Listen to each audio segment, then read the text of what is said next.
నమస్తే అండి. పవన్ కళ్యాణ్ గారు ఎక్కడున్నారు? ఎందుకంటే గత వారం రోజులుగా 2 వారాలుగా ఆయన పెద్దగా ఎక్కడ కూడా కనిపించట్లేదు. ఆయన యాక్టివిటీస్ కూడా ఏం కనిపించట్లేదు. దాంతో ఎక్కడున్నారని చెప్పేసి చాలా మంది అడుగుతున్నారు.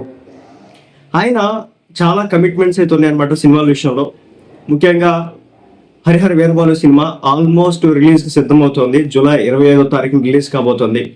అదేవిధంగా ఓజీ సినిమాకి సంబంధించి ఇంకా కొంత పార్ట్ షూటింగ్ అయితే ఉన్నట్టు తెలుస్తుంది. ఆ తర్వాత పోస్ట్ ప్రొడక్షన్ వర్క్స్ జరగాల్సి ఉంది. ఇక ఆ తర్వాత వచ్చేసి సురేందర్ రెడ్డి గారి డైరెక్షన్లో కూడా పవన్ కళ్యాణ్ గారు ఒక సినిమా, అదేవిధంగా మన హరీష్ శంకర్ గారు ఉన్నారు కదా, ఆయన డైరెక్షన్లో మరో సినిమా రావాల్సి ఉందన్నమాట. ఎప్పుడు అనౌన్స్ చేస్తున్నారు మన హరీష్ శంకర్ గారితో. సో ఉస్తాద్ భగత్ సింగ్ పోస్టర్లు కూడా రిలీజ్ అయినాయి అనమాట. ఈ సినిమా కోసం పవన్ కళ్యాణ్ గారు కష్టపడుతున్నట్టు తెలుస్తుంది. బేసిక్గా ఇప్పుడు పొలిటికల్గా అంటే 1 సంవత్సర కాలం అయిపోయింది ఆల్రెడీ. ఈ సంవత్సర కాలంలో పెద్దగా ఆయన ఎక్కడ కూడా సినిమాలు చేయలేదు, సినిమాలకి టైం కేటాయించలేదు.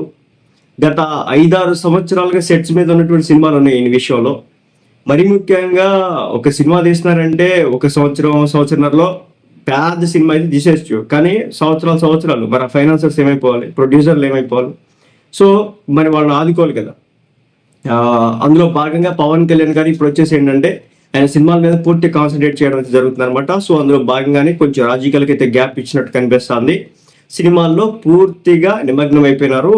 కొన్ని రోజుల్లోనే ఆయన మరోసారి యాక్టివ్ అవడానికి అయితే అవకాశం అయితే ఉంది. మేబీ ఇప్పుడు ఆయన కొంచెం దూరం అవడానికి రాజకీయంగా ఆల్రెడీ 1 year అయిపోయింది.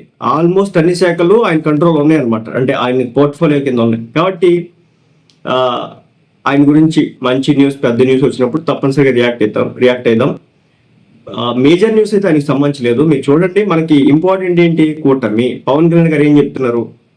కూటమి అధికారంలో ఉండాలి అని చెప్పేసి చెప్పకనే చెప్తున్నారు కాబట్టి సో మీరు అర్థం చేసుకోవాలా. కూటమికి సంబంధించినటువంటి వార్తలు వచ్చిన నేపథ్యంలో, న్యూస్ వచ్చిన నేపథ్యంలో నేను ఇంకా ప్రజెంట్ చేస్తా. కూటమికి సంబంధించిన నారా లోకేష్ గారు కావచ్చు, చంద్రబాబు నాయుడు గారు కావచ్చు, మరొకరు కావచ్చు, ఎమ్మెల్యే కావచ్చు, మంత్రి కావచ్చు, మేజర్ ఇన్సిడెంట్స్ కావచ్చు. సో వాటన్నిటికి సంబంధించి మనం రియాక్ట్ అవుదాం. ఎందుకంటే సో ఇంకొక ఎలక్షన్లో కూటమి అధికారంలోకి వస్తే కనుక ఆంధ్ర రాష్ట్ర తలరాత మారిపోద్దని నేనైతే నమ్ముతున్నా గట్టిగా. కాదు మాకు ఇండివిజువల్ అజెండాస్ ఉన్నాయి, మనం కొట్టుకు తెద్దామని చెప్పేసి అనుకుంటే కనుక అది మీ ఇష్టం, నేను చేసేది ఏం లేదు. సో పవన్ కళ్యాణ్ గారు అయితే ప్రస్తుతం ఆయన సినిమా షూటింగ్స్ లేదా బిజీగా ఉన్నారు. ఆయనకి సంబంధించినటువంటి మేజర్ అప్డేట్స్ పొలిటికల్గా అయితే లేవు కాబట్టి మనం కూటమికి సంబంధించినటువంటి ప్రతి ఒక్క విషయాన్ని కూడా మీ దాకా తీసుకురావడం జరుగుతుందన్నమాట.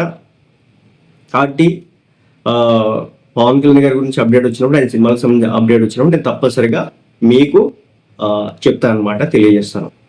కాబట్టి ఏదో జరిగిపోతుంది అని చెప్పేసి అనుకోవద్దు. అది మాత్రం గమనించండి.